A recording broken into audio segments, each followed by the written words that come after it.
హరే కృష్ణ. అమ్మా, కృష్ణుడు మట్టి తిన్నాడు అంటూ ఒకరోజు గోపబాలురంతా పరిగెత్తుకుంటూ వచ్చి యశోదమ్మతో చెప్పారు.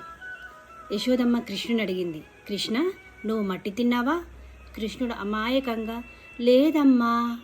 అయితే నోరు తెరువు అంది యశోదమ్మ. కృష్ణుడు నోరు తెరిచాడు. అప్పుడు ఏం కనిపించిందో తెలుసా? ఈ మొత్తము విశ్వమే కృష్ణుడి నోటిలో కనిపించింది. సూర్యుడు, చంద్రుడు, నక్షత్రాలు అన్నీ కృష్ణుడి నోటిలో కనిపించాయి. శ్రీకృష్ణ భగవానుడు భగవద్గీతలో ఇలా చెప్పారు, జన్మ కర్మ చ మే దివ్యం ఏవం యో వేతి తత్వతః త్యక్త్వా దేహం పునర్జన్మ నైతి మామేతి సో అర్జున.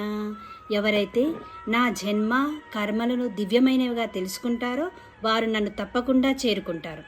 అటువంటి సాక్షాత్తు పరిపూర్ణ పురుషోత్తముడైన శ్రీకృష్ణ భగవానుని జన్మాష్టమి మహోత్సవానికి మిమ్మల్ని, మీ కుటుంబ సభ్యుల్ని అందరినీ ఆహ్వానిస్తున్నాము.